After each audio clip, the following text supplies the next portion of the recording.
First, I'll pass it off to our corporate clerk. Do you have anything you wish to share with us? Excellent. We're going to move on to our acknowledgement. And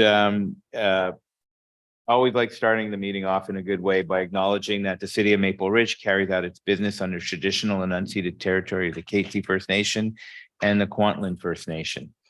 Mr. Hartman, you would like something to say?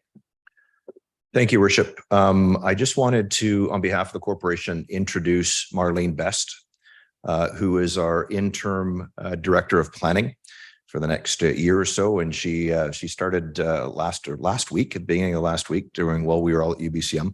Marlene is very well known in the development industry, having worked in the Lower Mainland for developers and for municipalities for a majority of her career.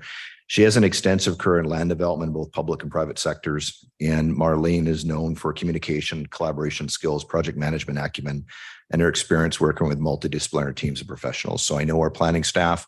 She's been meeting with them last week or so, and I just wanted to formally introduce her to council today, as she's going to be steering the ship for their planning department for the next several months. Welcome. Excellent. Welcome. We're looking forward to having you on the team. We're going to move on to item number 2. Can I get a motion to approve the, sorry. Just a quick moment. Good morning. This meeting is being live streamed and recorded and will be available for the public for playback on our website in accordance with Council Policy 3.12. The primary purpose of a council workshop meeting is the receipt of information, review, and discussion of policies and other matters of interest to council, and to make decisions related to such matters as required. Mr. Mayor, the first item on today's agenda is approval of the agenda. Thank you very much. And I should congratulate you. This is your first time at the table. Excellent. Thank you. We're communicating. We are communicating. Congratulations, and looking forward to seeing more of you up here. So can I get a motion to approve the agenda, please? Moved by Councillor Doze, seconded by Councillor Youssef. Any comments, questions? Seeing none, I'll call the question. All those in favor? Motion is carried unanimously. Thank you very much. Moving on to the next item. Yes, the next item on the agenda is adoption of the minutes. Can I get a motion to approve the adoption of the minutes from July 25th, 2023, moved by Councillor Schiller, seconded by Councillor Doze? Comments, questions? Seeing none, call the question. All those in favor? Minutes are unanimously adopted. Moving on to the next item, Madam Clerk. Thank you. The next item on the agenda is item 5.1, options report, proposed amendments to City of Maple Ridge tenant relocation assistant policy 6.32 and manufactured home park redevelopment tenant assistant policy 6.27.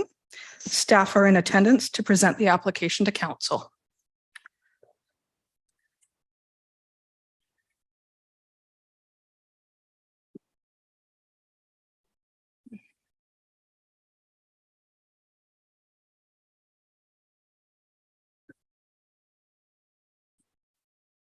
Good morning. Today's presentation is the proposed amendments to policy 6.32, tenant relocation assistance policy, and policy 6.27, manufactured home park redevelopment tenant assistance policy. The outline for today's discussion, we'll take a look at some background information and some context. I will provide an overview of the two policies, including the tenant relocation assistance policy and the manufactured home park redevelopment tenant assistance policy. And I will refer to this one as the manufactured home park, just to shorten it a bit. We will look at a couple of options to update the existing policies, including aligning with provincial regulations and benchmarking with our regional neighbors. And lastly, we will be looking for council feedback on some additional concepts.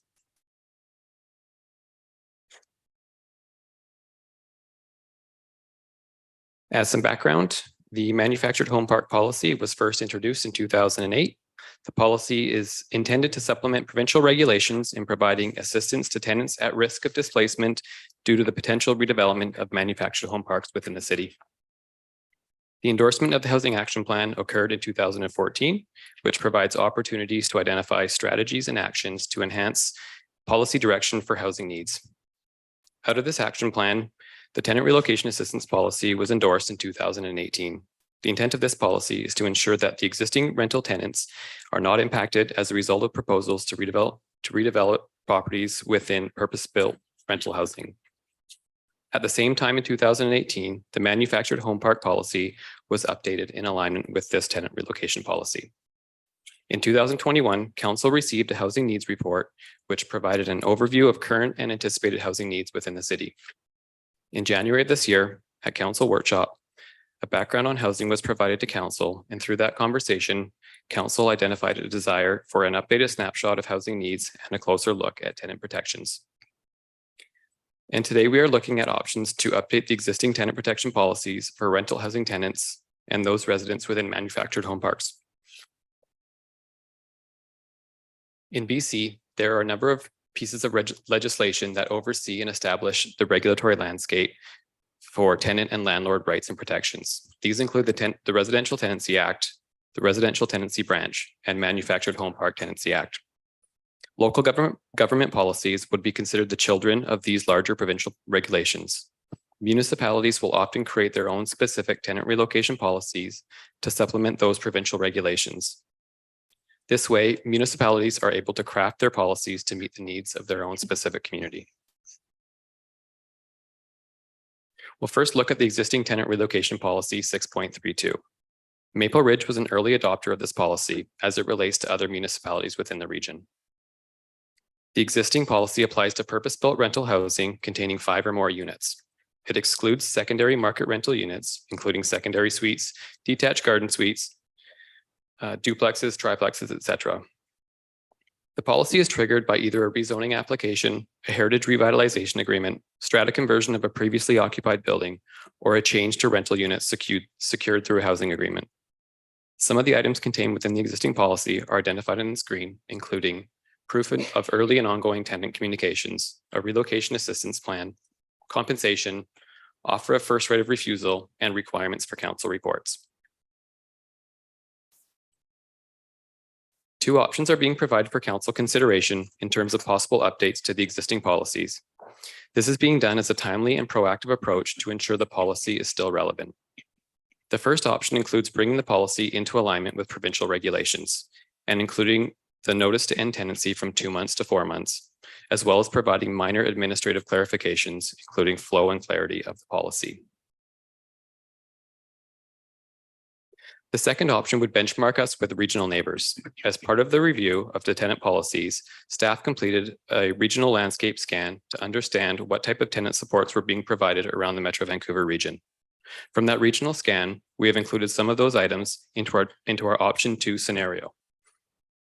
These would include all of the items listed in option 1, clearly defining the timeline for when consultation with impacted tenants must occur, a requirement for a third-party tenant relocation coordinator, requirement that the new building rents be offered at 20% below the average market rents, increased financial compensation packages, including those for moving expenses, and a recognition that some tenants may require additional supports. So how do these 2 options compare? The table is intended to highlight the difference between what is being provided for both option 1 and option 2.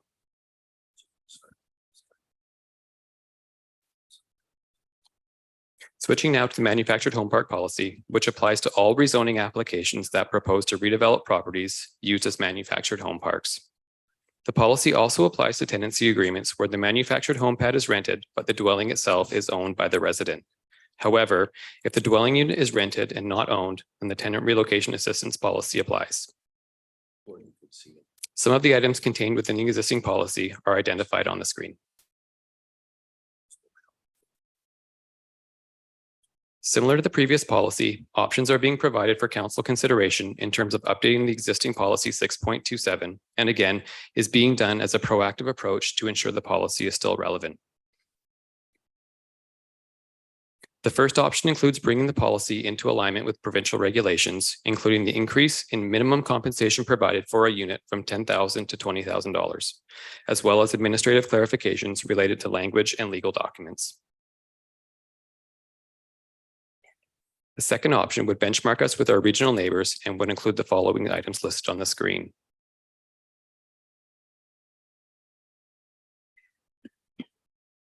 Similar to the first table, this comparison is intended to highlight the difference between what is being offered in option 1 and in option 2.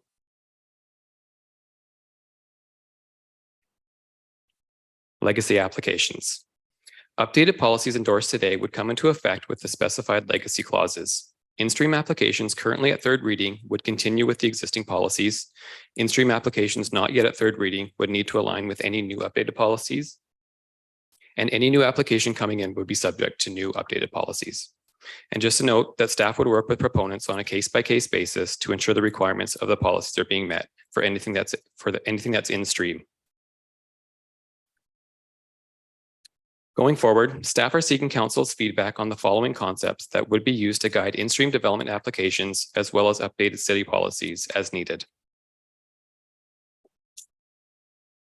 The following concepts on the next couple slides would be considered the highest standards in terms of tenant supports for both rental tenants and manufactured home park residents.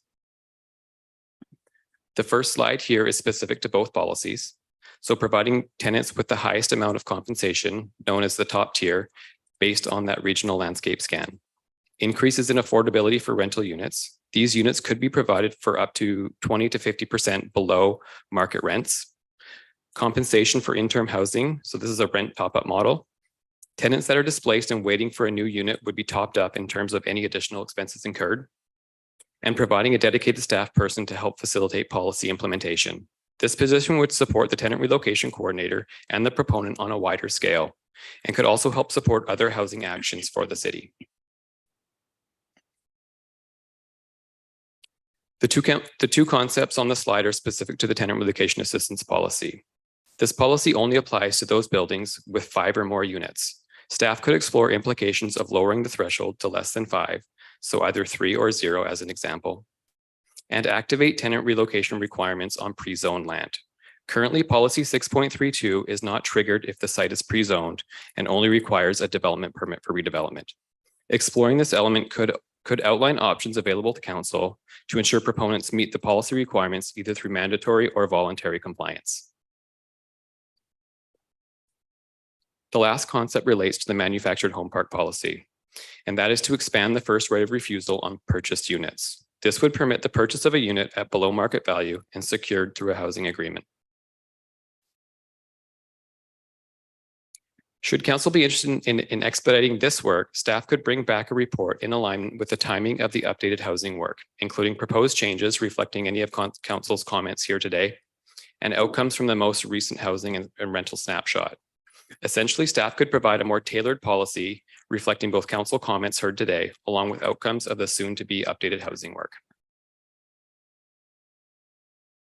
A couple recommendations are provided for council consideration in terms of updating each respective policy in support of those residents displaced through redevelopment.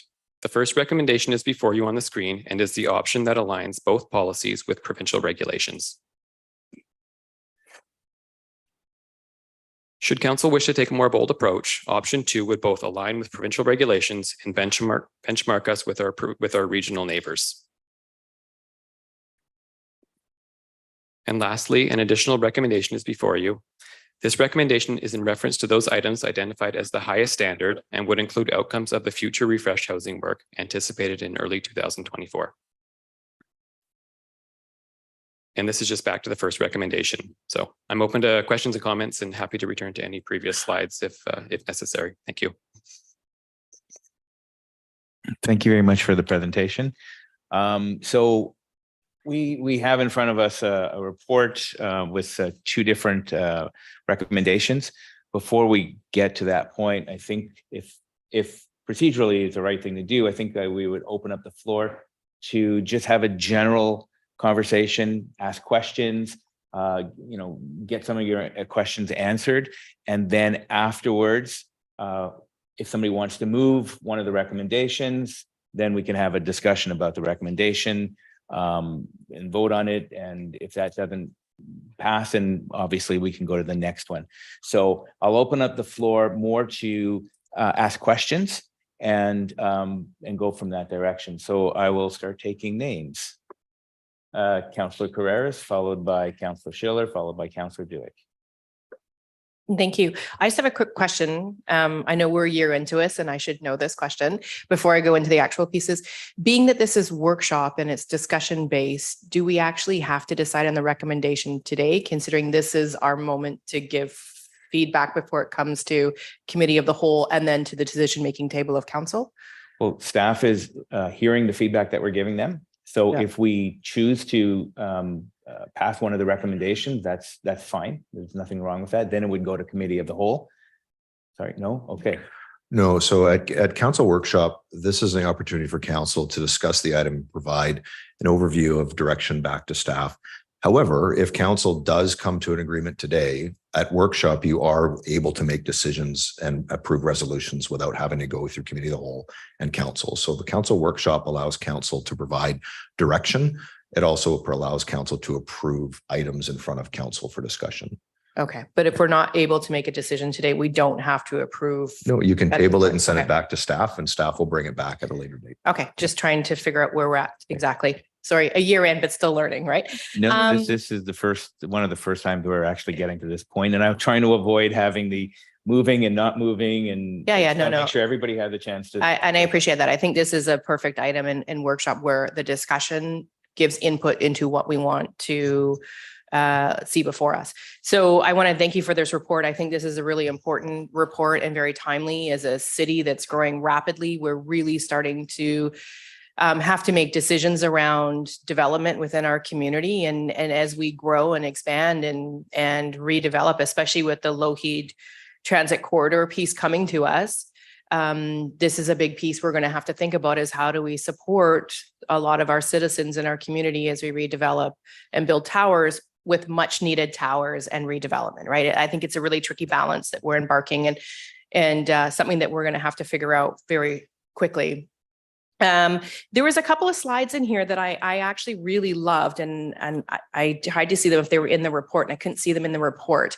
And it was the Metrovan recommendations or comparisons with Metrovan communities. If you could go back to that slide, and I'm just curious. So the recommendations in option 2 is basically what the Metro Vancouver benchmark is. Yeah. If you can explain that a little bit to me, because that actually changes a lot of what I thought around this report. And I actually really like this slide. Sure, thank you. Yeah, so the benchmark is with our neighboring Metro Vancouver municipalities. So it wasn't Metro Vancouver. It was more specific to the municipalities as opposed to Metro Vancouver, the entity itself. Okay. And all municipalities in Metro Vancouver, Yeah. not just like our direct neighboring. Okay. Correct. Yeah. So Thank you. the Langleys, Surreys, White Rock, Burnaby, Coquitlam, et cetera. Okay, so this will be very similar to what other, because my first question is what exactly are other cities doing? Because many cities, Vancouver, Burnaby, Coquitlam, they've faced this sooner than we have about this development phase that we're in. And I was curious about specifics. So is this essentially what the Vancouvers, the Burnabys, and the Coquitlams have in their exactly. policy? Yeah. And some of the early tenant assistance policies came out 2016, 17, 18. Some municipalities are on their second iterations of them. So the Deltas, the Burnabys, those are the later years. So that's some of the examples that we took from as the most relevant for our neighboring municipalities. Okay, and I want to just put that into my report. So if this comes back to us, just put that in the report. One more question, then I'll pass it on and come back for the second one. I'm glad you talked about the pre-zoned piece. I did flag that in our policy that the pre-zoned is excluded from this. And as many cities are embarking, we haven't had that real discussion here, but many other cities have had the pre-zone discussion, and there's lots of discussion happening around whether that's a better way or path forward. And I would hate to embark on that conversation, maybe do some pre-zoning and like really, I think the Lougheed Transit Corridor is essentially going to do a lot of that for us, that people then get excluded in those big areas where it's actually needed more than others. So you had said near the end that one of the tweaks we could add over and above option 2 was to remove the pre-zoned and make it inclusive. Is that what I heard? What I was getting at with that part was that if a site is already zoned accordingly for whatever development is going to be happening, then the policy cannot be implemented. So so those properties that already have the appropriate zoning, the policy does not apply. For, those would only require a development permit, for example. Okay. So we could look at changing some of our criteria to ensure that any development that's getting rid of any purpose-built rental housing can apply the policy, but we need to change some of our procedures and policies to allow that to happen. Okay, and just for my fellow colleagues, I would be very interested in exploring that option to make sure that if we do any pre-zoning or big zoning or any of those pieces, that our goal here is as I said, the tricky balance, but my goal is to find a good way to support these folks as we build the necessary housing in our community that may be quite different from where they are now. Thank you. Thank you very much. We're going to move to Councillor Schiller, please. Thank you, Chair. Thank you to staff for putting this information together. I'm very glad we're having this conversation, and I appreciate the way that the report was laid out with some options, and especially the sort of the context of what neighboring municipalities are doing. That's very helpful for me. And I think that having a consistent regional approach is good for everyone, right? Because it just means no matter what community you're operating in, we're all sort of playing by the same rules. So I tend to like that. So in reading the report, I was surprised to see that this relocation policy has not. Did it say it hadn't applied to any developments so far? Correct. Okay, and so obviously that's to do with sort of the I don't know if it's fair to say it's narrow, but there needs to be certain parameters that are being met. Okay, so I'm imagining we have a rental apartment building. Obviously, the land's already zoned for rental apartment buildings. So it just seems like this doesn't come up very much, and that is. Concerning to me here. We have this nice policy to support people, but if it never actually applies, then that is saying we should look at, I think. So I would be certainly open to further exploring the options that when any rental stock over 5 units is being impacted, that we have some support provided. I wanted to ask you guys about, so the stock is replaced and now people have the opportunity to move into the new units that have been provided. There sort of seems like there's 2 ways of going at it. It's either like we take what you were paying before and we tweak that number, or we're sort of tying it to what average rates are. So for myself, just as someone who doesn't have a big planning background, I tend to think, well, what's going to be a lot easier for folks is if it's tied to their existing rent, plus 10%, plus 20%, whatever it is, just because of the way that rents have been increasing and sort of the lack of control over what average rents are. But from a planning perspective, like what are sort of the implications of those 2 different approaches? I think that a lot of different municipalities are offering some different options. I think it's up to us to decide what works for our municipality. I don't think it's, I think it's up to the proponent that has to pay for a lot of those discrepancies in the finances. It's not up to the municipality. I'm not sure if Ms. Grockwich has something to add to that. Good morning. Through the chair, I guess the implication between the 2 ways of readjusting the rents, to Adam's point, having 2 options gives a little bit more flexibility to the developer. One of them does inherently come with a bit of a bump up in rental amount. So if we are able to adjust to the median average, both are simple to implement from a policy perspective. If council is very interested in maintaining those affordable level of units, we could certainly look at a combination of both as well, where a certain portion of the rents would be at the current rates, potentially with that little 10% additionally, and then a certain portion at the below average rents. So this is where we're hoping to hear council's comment about what you're most interested in, and then we can go do the planning analysis and kind of paint a picture of how this may impact a development application. So will be better able to make those detailed decisions. Great. Thank you. I mean, I tend to like that hybrid idea. I think sort of as I learn a little bit more about, housing, diversity is a good thing. And yeah, just having options for folks. What else?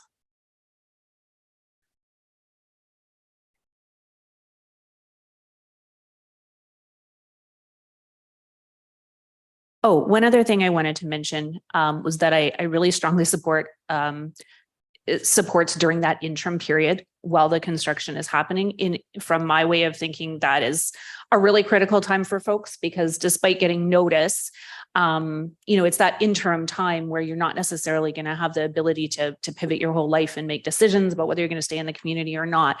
I mean, truly, by the time the apartment's built, it's going to be a couple of years down the road. You're going to have had more time to think and plan and make choices. So I'm really supportive of strong supports during that interim time. So when I think about making changes like this and providing more supports, I can see that this is going to result in additional cost to proponents and possibly some extra demands on staff as well to monitor these things. Are there other sort of areas of impact here that I'm possibly not thinking about?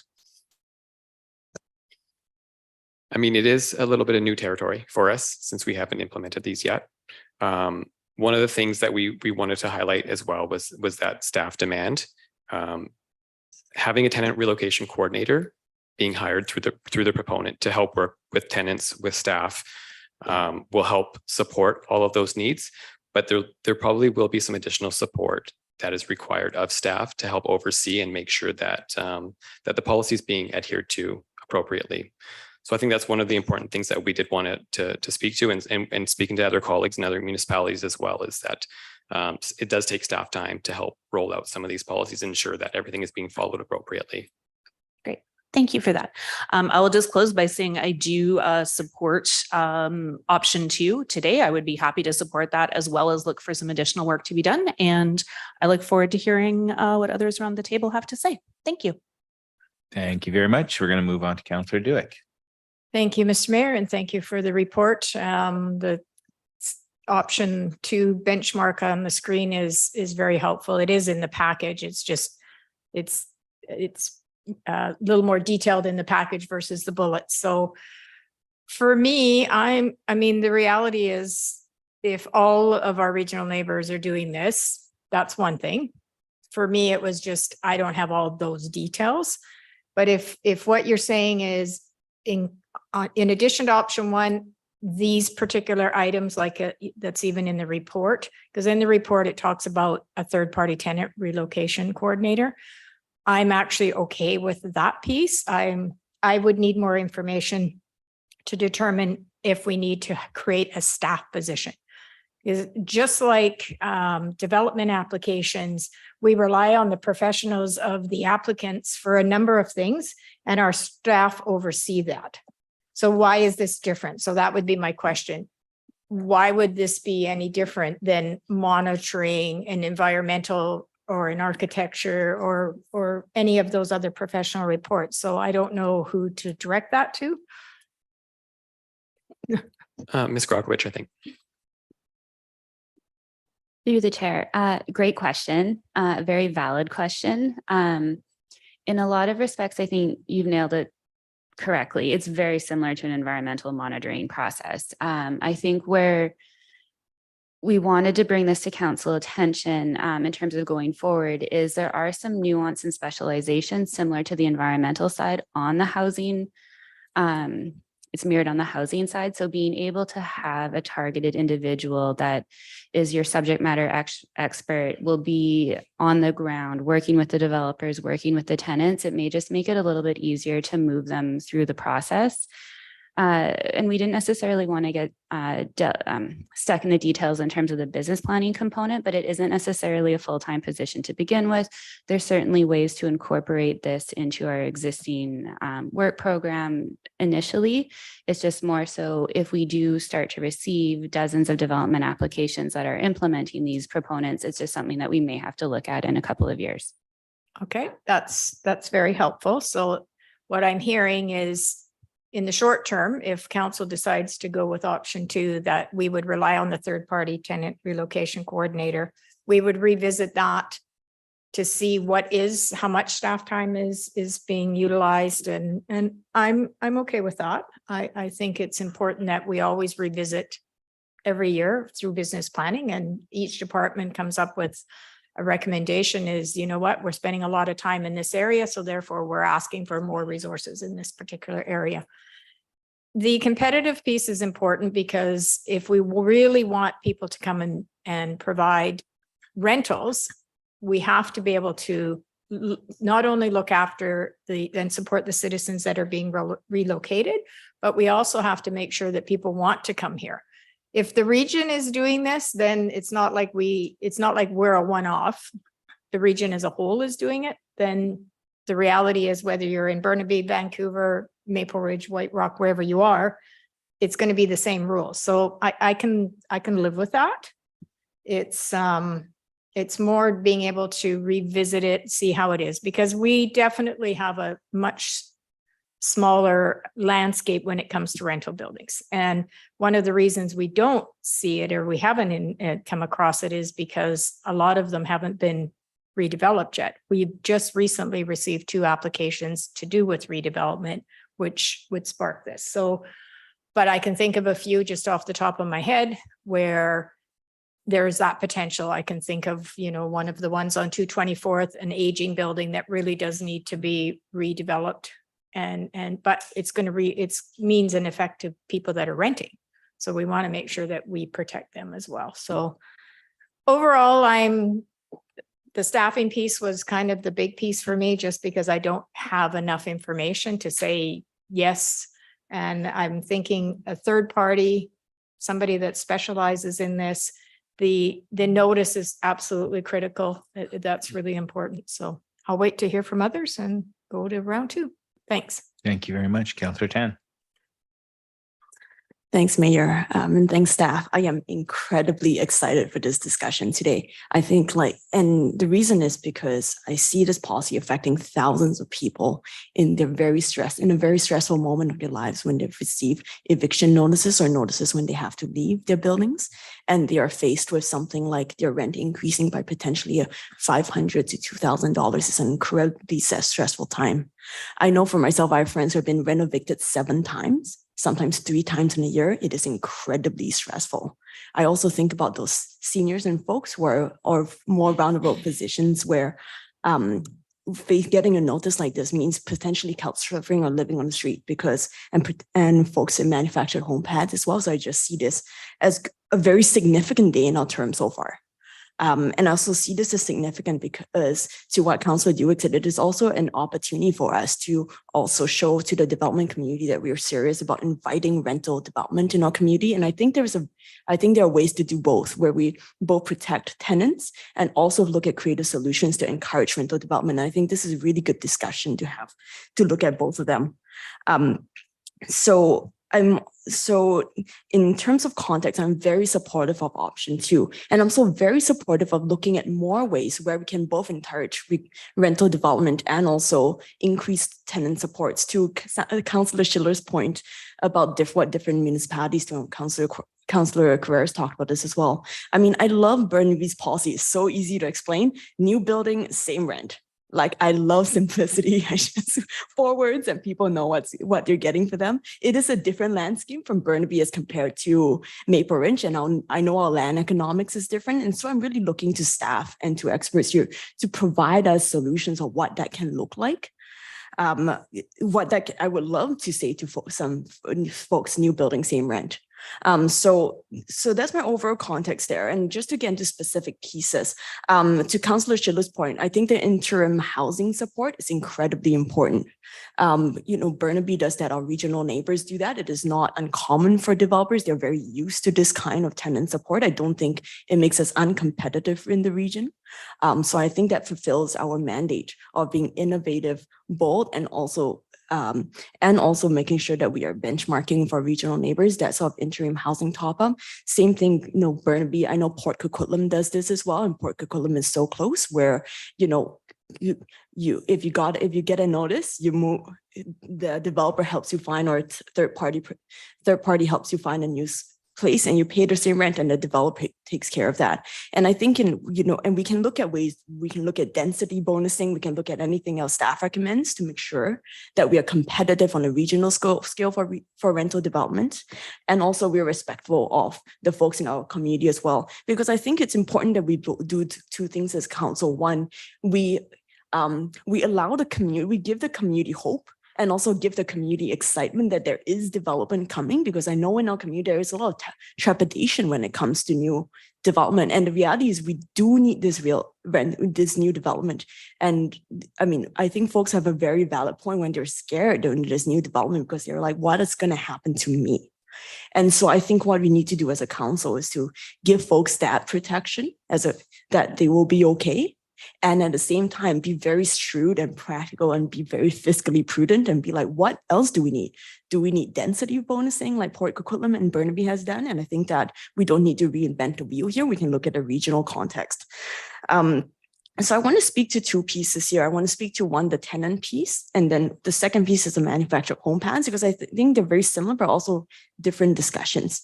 The first piece, I'm quite concerned that I think Councillor Schiller pointed out that this policy hasn't applied to other developments so far, because I hear from the community that this happens anecdotally, does happen often, where folks are sometimes maybe intimidated by building managers. I don't have firm evidence, just anecdotal, that this does happen, that folks that get moved out, rent evicted. So this does happen in communities. So I really look to staff to understand why we can spend all day like discussing a wonderful policy, but we need to make sure it applies. I suspect maybe it's the pre-zone land. I also hear from my friends who have been rent evicted multiple times, they come in to a fresh coat of paint, and like a new sink, and their rent has gone up $600. So those cosmetic facelifts where it's not necessarily a demolition of the building and then up it goes again, but just sort of, we want to be careful where we do allow for folks to, landlords and developers to upgrade and update their building, because that's incredibly important to our community, and at the same time, but not have that kind of sticker shock for like a new coat of paint. So I really look to staff's expertise to expound on that. So I think in overall, I'm trying to say is I'm very supportive. I think that's similar to Councillor Schiller of option 2, but I really want to see this come back to with alternative recommendation of what else can we do to strengthen and create creative innovative approaches to be respectful of our development community and to encourage that and spur that rental development. And I think to Councillor Dewick's point, be respectful of the taxpayer as well, and make sure that the measures that we put in are respectful of our staff load and respectful of the city's financial capacity. And I think that is all possible. So again, I love to maybe staff can give an accounting or sort of help me understand why it hasn't applied so far to buildings. Because if this is anecdotally happening in the community, what's going on there, and what can we do that? Maybe we can start with that first. Sure. Thank you for the question. I think you're right with the pre-zoned land. So as mentioned, if the site is already pre-zoned for whatever development application is going forward, there's no policy requirement to implement that policy. So that's something that other municipalities have put parameters on the proponents to make them voluntary measures, but none that I know of thus far have made these mandatory requirements. I think there's some change in legislation that we might need to look at on our own end, but that's the thing that I can think of as to why none have come through and applied this policy as of yet. Thank you. So I think we will look through, I think a few of us have expressed an interest in that. So we will look to your expertise coming back with some options for that. I think the second piece that I want to look at is that new building same rent concept that I know Burnaby and Poco have both applied. And I know that option 2 benchmarks us with the region as an average, but I suspect it doesn't benchmark us with the top tier of our regional partners. So could maybe staff speak to this now and maybe in a later report, sort of how we could get to that point where it does make sense for continued rental construction in our community and we can get to stuff like that simple forward policy. Yeah, thank you. So the idea was for the report and for the conversation today was to, the conservative option being to align with provincial regulations. The second was to look at the surrounding neighborhoods or the surrounding communities. And then we really wanted to hear council's comments, and this feedback is great for us to understand what direction you want us to look for and provide in terms of policies, bringing back options for you. So we're happy to hear what you're saying and provide some options, giving us a little more time to look into some details, as well as being able to implement the updated, soon to be updated housing needs information, which we can apply to whatever we bring forward for you in the coming months. That's wonderful. Thank you. Because and just to stress again, I think, to go anything less than option 2, I think would be a miss, we would be missing a mark when everyone on the street is talking about housing, cost of living. Like we need to be options 2 or higher and be creative about it. And I think, and I'm also interested just for the future, I saw in the report potentially additional support for vulnerable tenants. And, from what I hear, there is a lot of them out in the community for folks who have been living in apartment buildings that are, 30 to anywhere from 10 to 40 years old. There will be lots of vulnerable folks if we don't get this right, that we will, like, even from a taxpayer perspective, we do run the risk of a lot more folks on the street.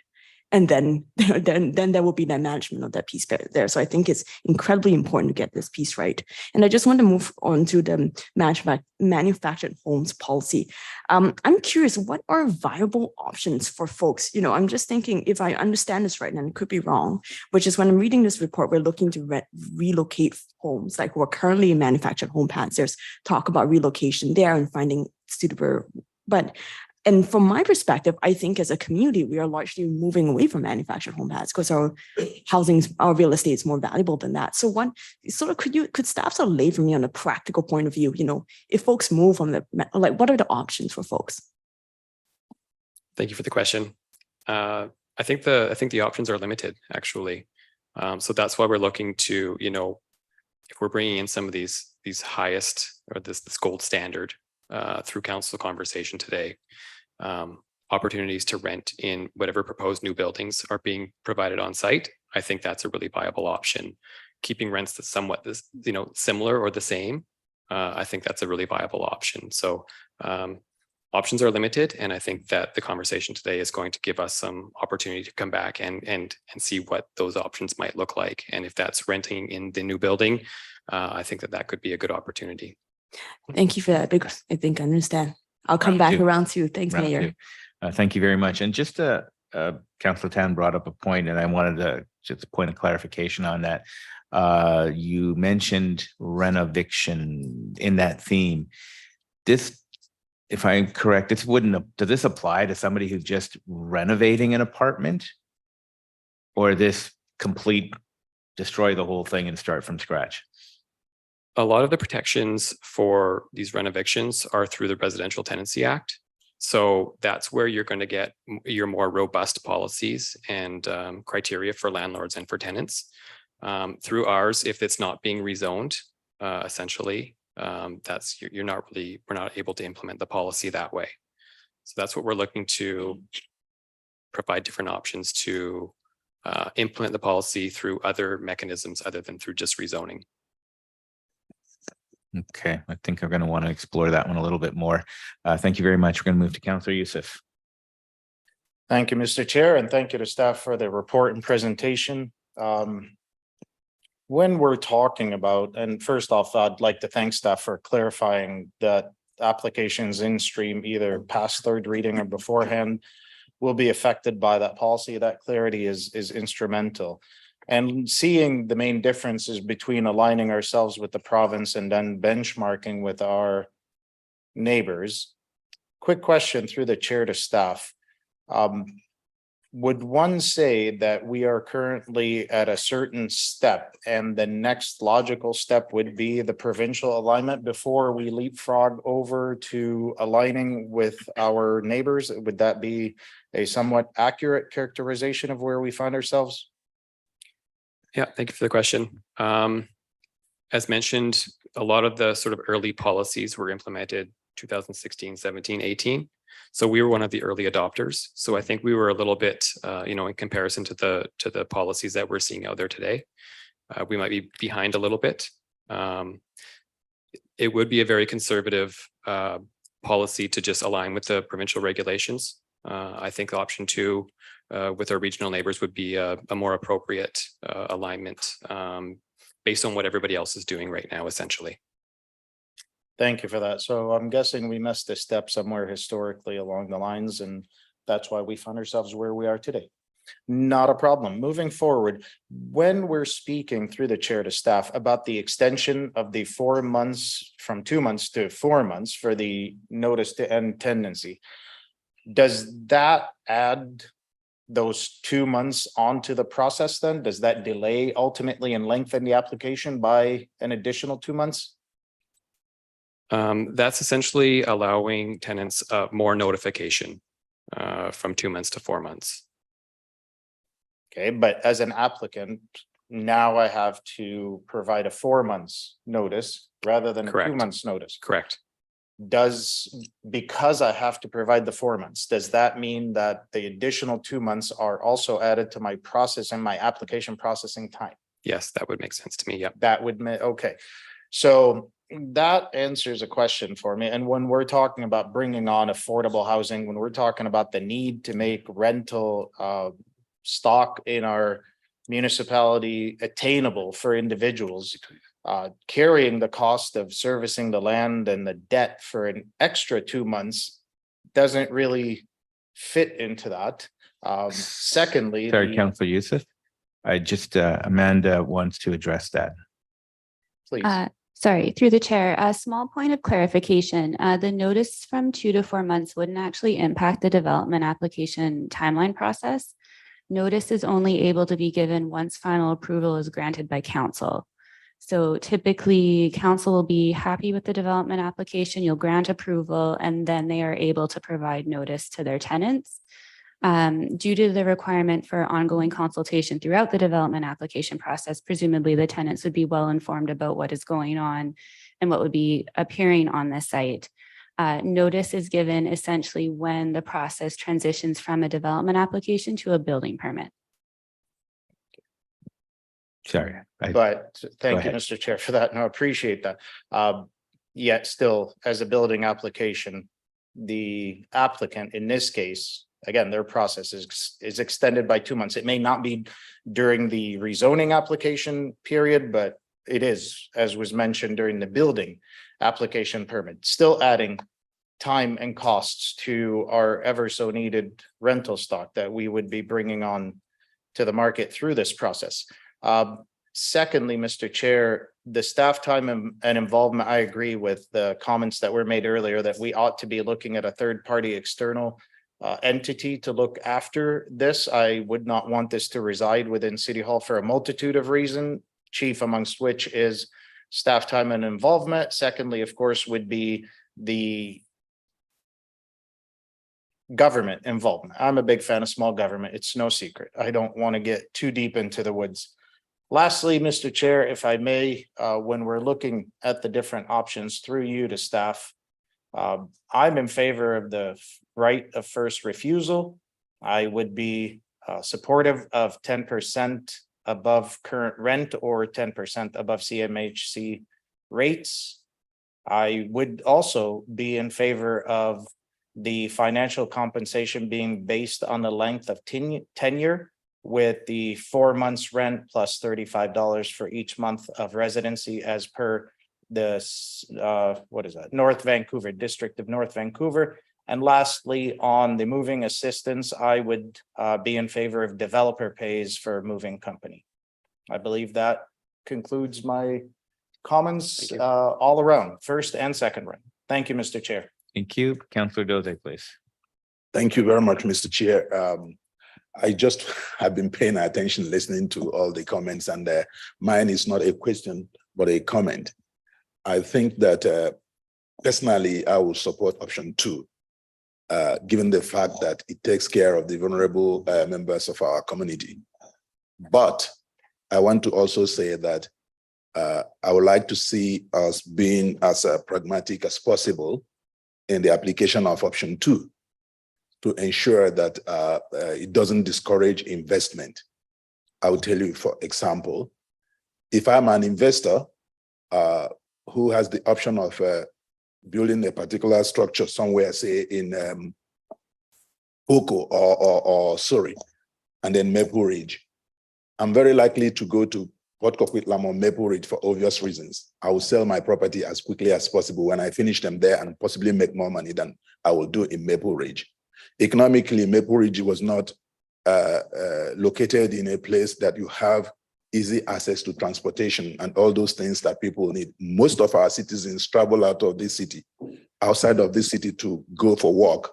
And therefore, it pays me better to stay, say, for example, again in Poco and join the train or whatever to get to Vancouver if I have a job in Vancouver than I would if I live in Maple Ridge. I would prefer to live in Poco. And therefore, anybody who is investing in Poco is likely to get his business turn around or turnover quickly than you will in Maple Ridge. So my comment is that I would like to see staff look at this, not just applying what is applicable to other cities around us, but tweak it in a way that it will be peculiar to Maple Ridge, given our peculiar circumstances.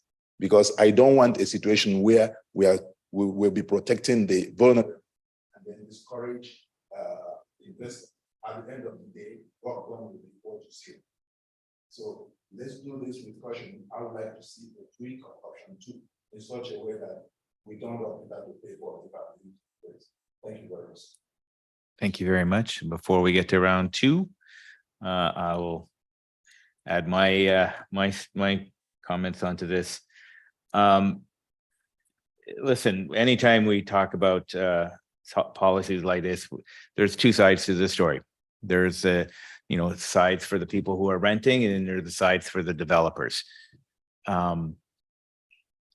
We as a council have to try to find that balance that meets the criteria for both. With where we are going with all of our development and all of our strategic plans, we know that in the next decade, we're going to get another 20 to 30,000 people. So we're desperate in need of development, but that should not be the driving factor that allows us to say, well, at any cost. There has to be some protection. Because we're not as developed as other cities, we do have a lot of aging stock, which will have to be replaced at some point. And we don't do that. That's the developers that do that. But we don't want to encourage just to tear it down with no consideration giving to renters. In fact, we need more and more rentals. So I know federally, they've just dropped the GST on 100% rental buildings, which is a great thing. There are levers in our toolbox here that we can use to encourage that type of development, and we should be looking towards doing that. I guess for me, and this is just my comments on this, is if we don't take bold action here, the end result is going to be people on the street even more so. And that's a concern of mine. When we campaigned, we talked about, we need developers. Absolutely, we need developers, but it has to be a win-win. Win for the developers, win for the city, win for the tenants. So I think it's important I absolutely would support option 2. The province sets the minimum bar of what it is. This is one of these areas that we have an opportunity to raise that bar for our municipality. Being aware of all the challenges that we're talking around this table, but this is our opportunity to leverage the city's ability to protect and grow the city. So again, I support option 2, and I will leave it at there for the moment and go to round 2. Councillor Carreras, followed by Councillor Duick, followed by Councillor Schiller, followed by Councillor Tan. Okay, so just listening to the debate around the table, I think there is some strong support for option 2. I have to say, I'm not ready to just say I approve option 2 at this moment. I think there still needs to be some incorporation of the feedback that we've shared today. So I'm curious as to what is our best path forward. Like I said, I wouldn't go anything lower than option 2, because I do think we need a balance in our community, especially as we're embarking on this time of redevelopment. What is the best path forward? Maybe the CEO Hartman can, or whoever's the best person to let me know. Like I said, I'm not ready to approve option 2, but I'd like to come back to us for one more tweak. Through the chair, a couple of comments. To the earlier point made, it has been a number of years since these policies were updated. So in an ideal world, we would really appreciate recognition of one of the 2 options this morning, so that we will be able to bring our policy into alignment with at least the provincial regulations. Whether or not you are interested in option 2, pass option 2 today, we are certainly hearing loud and clear that you are very interested in it, and we will be able to use the comments heard to kind of work on a case-by-case basis with the in-stream development applications that we have, as well as give updated information to anyone coming into the city with a development application, indicating where we believe council will be headed with this material. So in those conversations, we are certainly able to speak to most of the elements under option 2. If there are other components that you're very specific on, we will of course include those as well. While doing that, we would be working on bringing back a 3rd version of this policy. So ideally, again, one of them is endorsed today. We'll bring back an amendment early in 2024, reflecting all of the comments heard today, as well as any comments that, of course, you make on a development application between now and December. And lastly, with the updated housing rental snapshot. One of the reasons we're holding back for that is so that we will be able to bring back rates, measures that are reflective of the rental landscape that we're seeing in 2023, so that it will be specific to Maple Ridge. At the moment, we're using guideposts from our regional neighbors, but we would like to take that second look to make sure that it is specific to our community. Okay, so for me, just the pre-zone thing is the biggest piece for me. I'm not sure if we're able to include that with approval of the second option, but my understanding of policy that's going to council tonight, if it's passed, then this automatically have to come back to us within. No, because it's just a tweak. So the policies are a little bit different than bylaws. Essentially, it's one resolution that you can bring into effect. So they're very easy, if you will, to bring into effect, and they're very easy to amend. So this isn't 2 readings of council. There's no public hearing. There's no 3rd and final. So if you're happy with one of these policies today, it will essentially come into effect today at workshop. Okay, thanks. Councillor Duick. Thank you. So listening to all the comments, I mean, option 1 is a no-brainer. I think Ms. Grokowicz identified it. The reality is, we probably should have revisited this several years ago to update it to the provincial level. But regardless, we're in that situation with a few of our policies. So, that's the bare minimum. I think a lot of the stuff in option 2 is again, all doable. But for me, it's just, I need to be able to see it from all of the points, but also what does it mean for the 2 applications that are in stream? So if we pass this, they're going to be affected. So did we talk to the applicants of the Lougheed Highway and Edge Street, and what will it mean to their applications? And potentially, does it mean we are at risk of not having some rentals because of that? Through the chair, specific to that development application, the fine grained details I'm happy to pull through the file manager, but essentially in our initial negotiations with those development applications, we are holding them, or we've negotiated an option very close to option 2 already.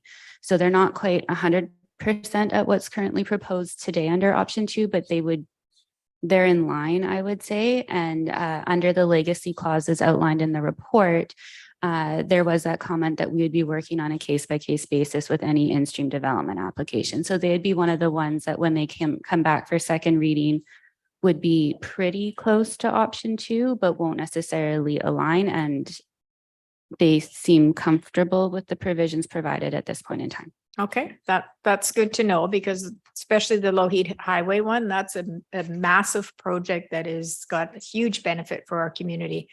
And so that's good to hear that. I'm not, I'm certainly open to some more information on the pre-zoned. My concern about the pre-zoned is, are we going to actually deter people from renovating or from dealing with it, and people end up living in less than adequate facilities because they're saying, you know what, it's not worth it for us to renovate these buildings. It's not worth it for us we'll just keep drawing the rent on, and these people will live in less than standard conditions is the word I was looking for. And I can think of a couple that we had in our community down off of Fraser Street that was awful situation. So it's a balancing act. We really do need to ensure that people that are renting are treated fairly, that we adhere to all the provincial regulations, that we are competitive with and benchmark with our neighbors. So, and because I'm hearing option 1 is a no-brainer, I can do that right now. Option 2, I think there's been a variety of comments around the table, so I'm not sure how we give that direction today, where we're all going to be on the same page. So I look to staff to give some, you did say option 1 for sure today, and then you'll go away and perhaps in February, March, come back with a revision of option 2, or is that what I heard? Through the chair, I think that's a option.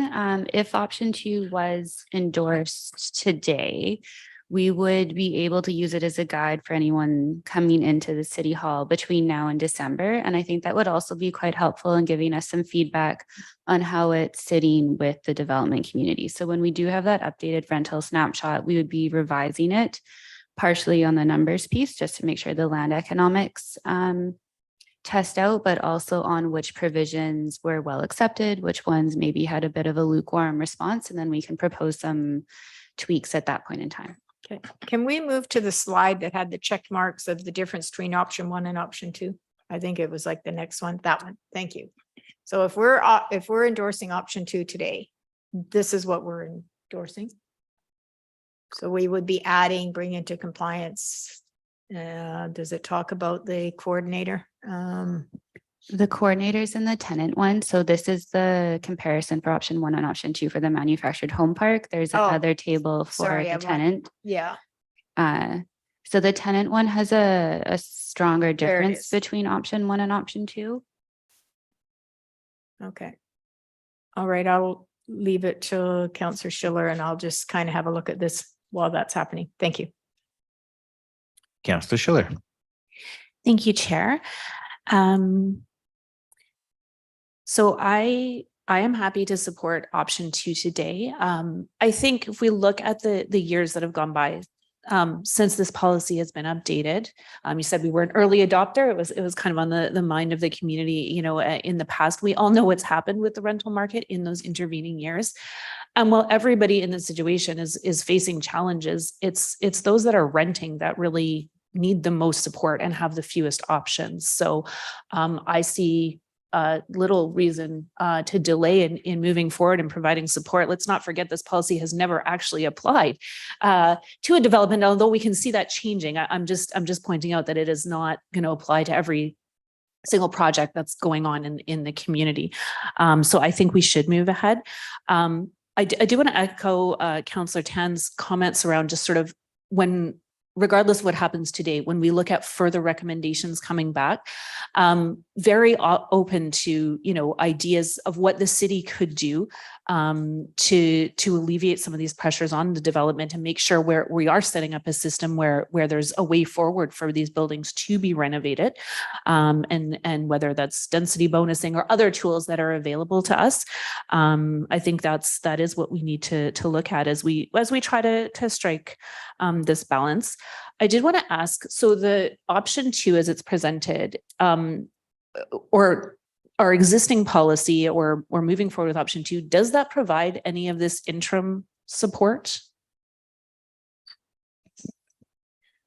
As it is right now, it doesn't look like the interim support would be part of this option 2, and that would be more of that gold standard that we'd be talking about for the future policies. Right. Yes, and I'm sensing that there's probably not a huge appetite to make such a strong move right now. But when it does come back, I think if we're not providing support to people in the interim while the work's being done, I just concerned about where they're going to end up before they even get the chance to refuse a newly renovated unit. So I really looking to see something. Maybe there's some sort of balance there, that it's not that the proponent has to top up the rent for the entire time, but a portion of the time. But I think it's really important that we provide some support to people in that interim period. So I think that's it for me. I support option 2 today and look forward to where we end up. Thank you. Thank you, Councillor Tan. Thank you, Mayor. I too am in support of option 2. And the reason why I am is because as I flip through and look at our municipal neighbors, option 2 is not a stretch by any far. It does not put us way out by the wayside. Does not make us the gold standard, and merely for large part stretch us as an average. So in terms of developers, this is not something where they're unused to. As I read through some policy documents from other cities, one thing that they noted is that, developers are by and large comfortable and actually also expect tenant relocation policies. So option 1 actually sets us at a level where folks will come in and be like, wow, okay, no, I don't have to do that. So I think option 2 is merely a benchmarking. It's not something that puts us, again, it's not something that's way out there. I think will cause any surprise or consternation to rental developers pro formas. And I say that merely based on the fact that it is by and large benchmarking with the average of our regional neighbors. So that's my comment for option 2. And I've just speaking for folks on the community, just option 2 in terms of a reduction is often what I hear from folks is that's not enough. I had a few calls over the weekend and you're like, that's not enough. Option 2, that's all staff have got, and so I think option 2 is a good baseline for us to move towards. Given because I think it sits well. I think my understanding is it will sit well with the developer perspective. Again, from the understanding that benchmarks really with the average for regional neighbors, I don't think it will come to a surprise to anyone. And it's something that, as Councillor Schiller said, I think is something that the community has really asked for and really needs. The other thing I just want to put out there is from a fiscal prudence and just of financially looking forward from the city. It is something that, if folks end on the street, it is something we as a city have to deal with. And ambulance fees are not cheap. Housing at that point is not cheap. Folks are providing support at this stage for folks is not cheap. And we know that preventative measures is what actually helps folks, is what actually saves the city money in the long run in terms of our emergency support services. So I think another point I'd like to address is I think there's sort of this idea there's a dichotomy between supporting tenants or supporting renters. And I think to the mayor's point too, I think the federal government's move to remove GST on rental properties shows us that there's actually a way where both can be supported at the same time. So I don't think it's necessarily, I think we'll lose to POCO or we'll lose to municipalities. I think it is really what can we do to support both, where we can both spur rental development.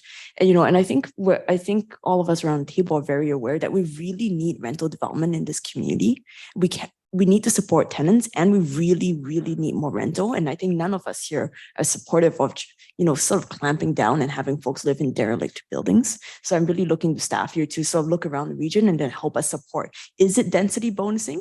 Is it that there are different treatments for different neighborhoods, where in more desirable neighborhoods, there are stronger tenant protections because the land economics work out?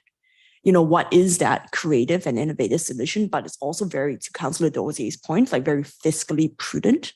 I would really look to your expertise for that. And I believe that is entirely possible. So I think there's a strong will in terms of innovation from this council to get there.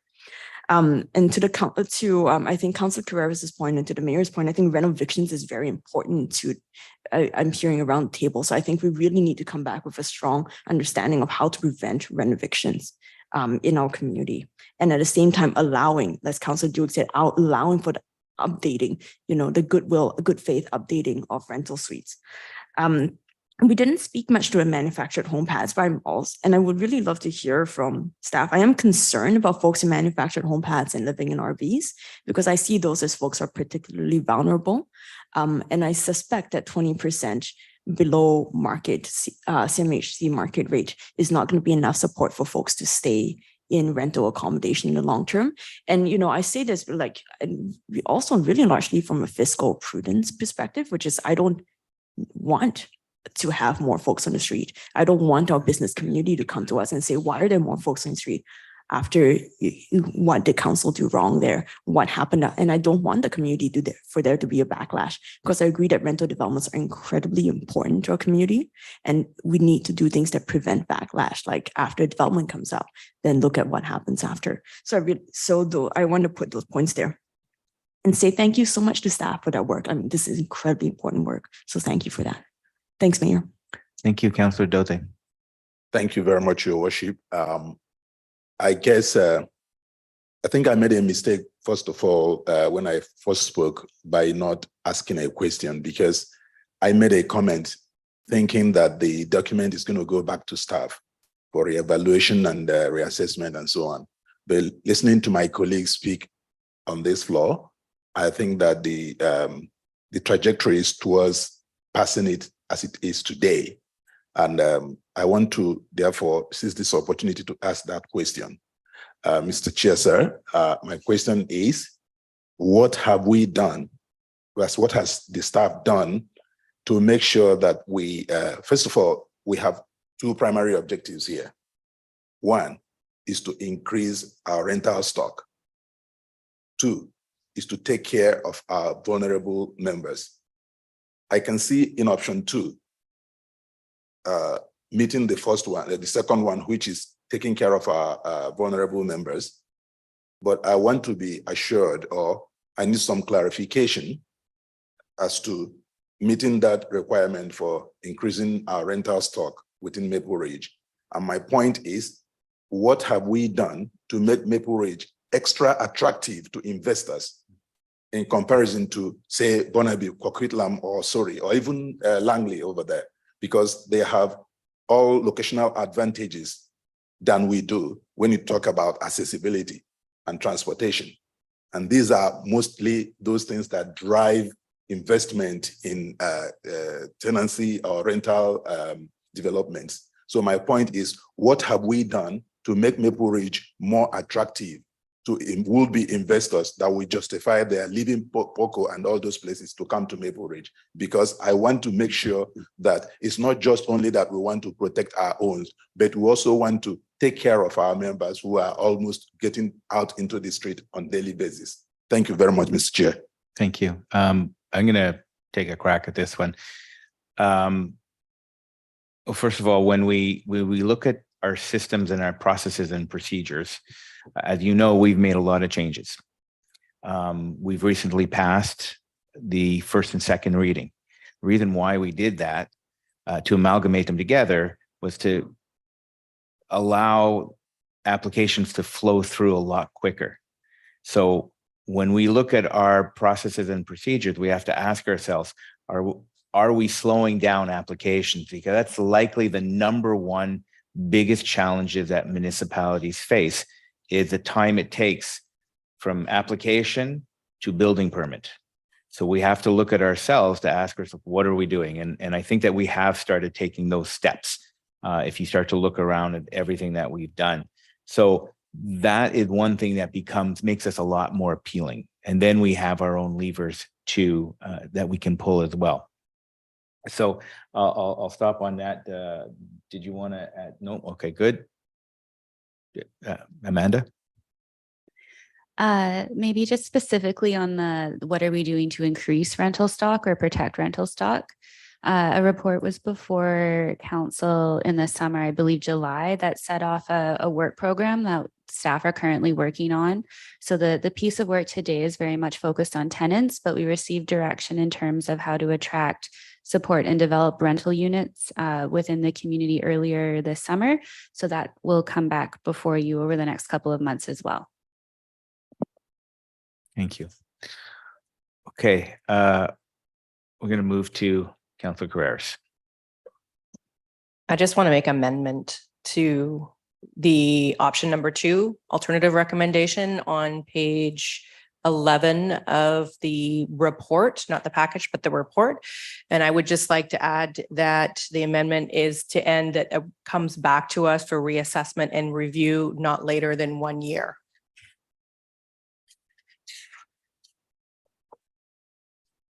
So the recommendation is that council endorse updated policy 6.32, tenant relocation assistance policy, and policy 6.27, manufactured home park redevelopment tenant assistance policy is outlined in option 2 of the report titled Options Report, Proposed Amendments to City of and at the end, just add, and it come back to us for review and assessment no later than 1 year. Okay. So for process wise. I've moved an amendment. Yeah. You've moved the amendment. Are you seconding the amendment? Okay. So just for council clarification, there's no motion on the floor. So Councillor Carreras is Can't putting, amend it yet. Okay, so there's no amendment that's right. We required. haven't done it yet. You are putting the entire motion on the floor as you've spec. So it's the staff alternative with the addition of. So that is the main motion. Councillor Duick has seconded that motion. Now it's on the floor for discussion. okay. Anything you want to add? Yes, as the mover, I just want to speak to it first. Thank you for the clarification. I forgot that we had decided to discuss it before we put the Yes, actual recommendation on the floor. So thank you. So the reason I want to put this motion on the floor and not just speak to it, but just speak to why I've just added the piece is it just to clarify my earlier comments when I was talking about our policy. There is a policy report coming to council tonight. It's not a bylaw, it's a policy review. And if it does pass, it stipulates that any policy has to come back to us within 24 months. That's what I was speaking to earlier. And I think 24 months is too late for this one. And that's why I want to clearly identify that this has to come back to us no later than 1 year, hopefully 6 months. But I think it's important that hearing the discussion around the table, that we get moving on this. That we get it done, but that we also take into account some of the concerns shared around the table as well, and then it comes back to us within a year. Thank you. Thank you. So just for clarification, is there an amendment to the main motion? No, so it's just the main motion with the piece coming back for a review after 12 months. That is the main motion. Perfect. Okay. So any comments or questions for the main motion, Councillor Youssef? Thank you, Mr. Chair. I cannot support option 2 today. As we have discussed around the table, we'd like to proceed with option 1 and then have feedback from staff based on our comments around the table as to how we can tweak option 2 to fit Maple Ridge. So option 2 as it's presented today does not fall within those parameters, and therefore I cannot support it. Thank you, Mr. Chair. Thank you. Councillor Duick. Thank you. So when I listened to the conversation around the table, the option 2 would actually be more bold. So what everybody seemed to be supportive of the outlined in the report. So these are the bare minimums of option 2. I think what I heard is some other suggestions of how we could tweak that in the future. So there isn't anything in option 2 here that is in the report that I can't live with. And as I mentioned earlier, the staff piece is the one piece where I would need to know what that means for us. And also the pre-zone. I would need more information on what does that really mean if we were to take that out or to add it to this policy. So, and the pre-zone isn't part of this, correct? Yes. So I'm good. Thank you. Thank you. Counselor Tan. Thank you, Mayor, and thank you, Council Carreras. I'd be supportive of that. And I just also want to flag that I'd be supportive of an additional recommendation, which I can move later, for staff to bring back an updated, just reading out the staff report here and sort of tweaking it, bring back updates to the tenant protection and relocation policy to further support tenants and rental development with the outcomes of the refreshed housing we're anticipated for early 2024. So I think that can be an additional recommendation that I can move after. It's in the report on page 12 that there's an additional recommendation that staff, it's not that they suggested, but it's just in the report as a possible additional recommendation that just gives us updates, gives, I think, staff an opportunity to bring back what they heard from the discussion today sooner than necessarily 12 months from now. So I would be supportive of I would be supportive of what Council Carreras is putting on the table plus the extra update. So I'm saying, exactly. Wonderful. So thank you, Mr. Mayor. Okay, so now you've got me lost here. Are you adding? No, we're not. No, let's keep this clean. We have a Yeah. motion on the floor. Let's debate that. And Yeah. then if Councillor Tan wants to provide the additional recommendation in the staff report, then that'll be a second motion debated by council. Okay. Any further comments or questions? So just, you know, Yeah, that's the review in 12 months. Okay, any further comments? Councillor Doze.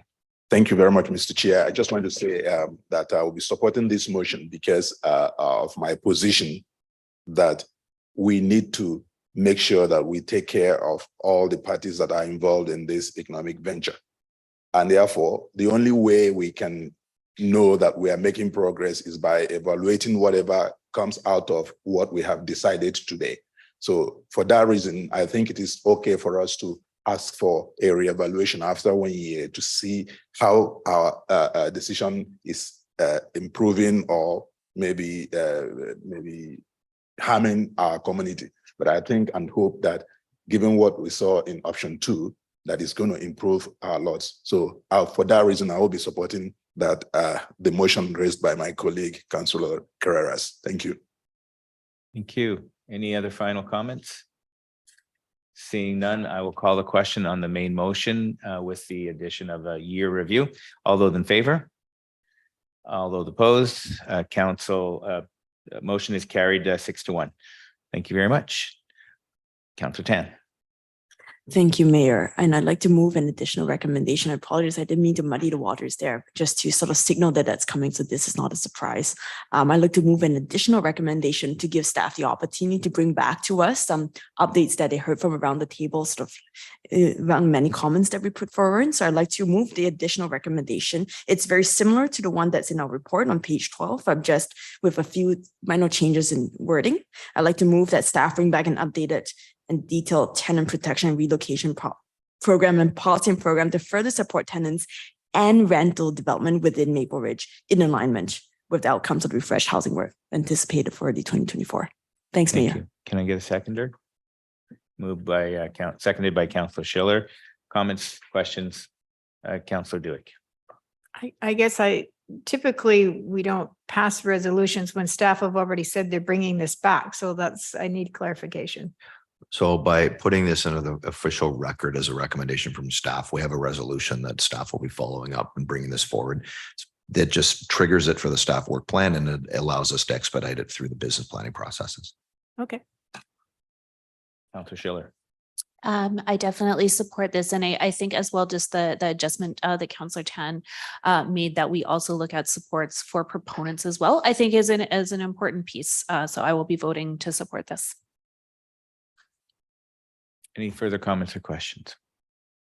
Seeing none, I will call the question. All those in favor? All those opposed? Neither. It did unanimous. Motion has been carried. Okay. I'm being told we're done. You let me catch up here. No correspondence or any other items, and since we have no further business,